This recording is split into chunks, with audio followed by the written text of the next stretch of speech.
अब दूसरे क्वेश्चन ये आते हैं कि व्हाट सर, ये बताइए कि सबसे ज्यादा फायदा किसमें है, सबसे ज्यादा ग्रोथ कौन से में होगी, जो आप बता रहे हैं ये सारी चीजें।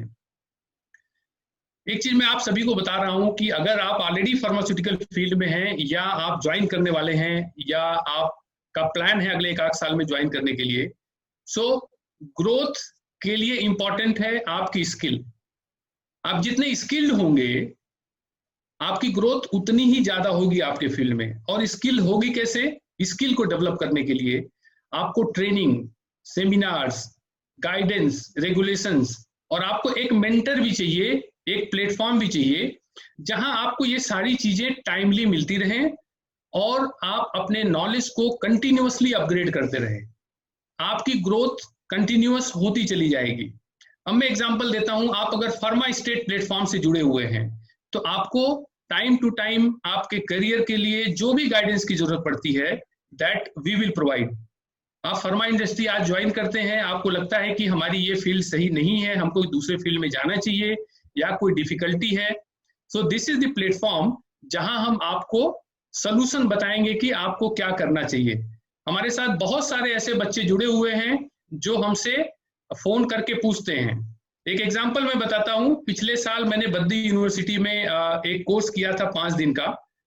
उसमें सारे गुड मैन्युफैक्चरिंग प्रैक्टिसेस जो बेसिक रिक्वायरमेंट होती है उसका कोर्स मैंने करवाया था। जब वो सारे बच्चे इंटरव्यू में अटेंड करने के लिए गए तो वो चीजें बताए, तो जो इंटरव्यू ले रहा है उनको बहुत अच्छा लगा कि ये तो फ्रेश ग्रेजुएट्स हैं, और फ्रेश ग्रेजुएट्स को इतना नॉलेज कैसे है फार्मास्यूटिकल इंडस्ट्री के बारे में। तो मैं ये बताना चाह रहा हूं कि ये जो ट्रेनिंग होती है, ये जो डेवलपमेंट होता है, इसका कितना फर्क पड़ता है। अभी मैं आपको बताता हूं, अगर आप बी फार्मा, एम फार्मा या कहीं कॉलेजेस में हैं, आपने देखा होगा वहां पे एयर कर्टेन लगा होता है। जब आप डोर खोलते हैं तो वहां से हवा आती है। अब आपने कभी सोचा नहीं होगा कि इसका पर्पस क्या है, ये हवा क्यों आ रही है। क्या ये हवा हमें ठंडा करने के लिए आ रही है, या ये कोई लॉजिक है इसके पीछे। आप अगर फार्मास्यूटिकल इंडस्ट्री में आप काम करने के लिए आएंगे तो ये चीजें आपको दिखेंगी, लेकिन ये समझ में कितने लोगों को आता है जो अपने स्किल को डेवलप करते हैं, जो ये चीजें जानना चाहते हैं। हम शू कवर क्यों पहनते हैं, हम गाउन क्यों पहनते हैं, हाथों को सैनिटाइज क्यों किया जाता है, ये सारी चीजें जो गुड मैन्युफैक्चरिंग प्रैक्टिसेस होती है उनमें ये चीजें बताई जाती हैं, जो कि हम ये ट्रेनिंग मॉड्यूल लेके भी आ रहे हैं फार्मा स्टेट पे। वहां से आप इन चीजों को सीख सकते हैं और कंटिन्यूअसली आप अपने आप को डेवलप कर सकते हैं। मैं आपको ये भी बताऊंगा कि कौन सी गाइडलाइन है जिसको आप पढ़ सकते हैं, और अगर समझ में नहीं आती ये चीजें तो आप हमसे पूछ भी सकते हैं कि सर इसका मतलब क्या है, हमें समझ में नहीं आ रहा है, ये हमें कैसे अप्लीकेबल होगा प्रोडक्शन डिपार्टमेंट में, क्यूसी में, क्यूए में, आरएनडी में। मैं आपको बताऊंगा कि कौन सा सेक्शन किस डिपार्टमेंट के लिए अप्लीकेबल है।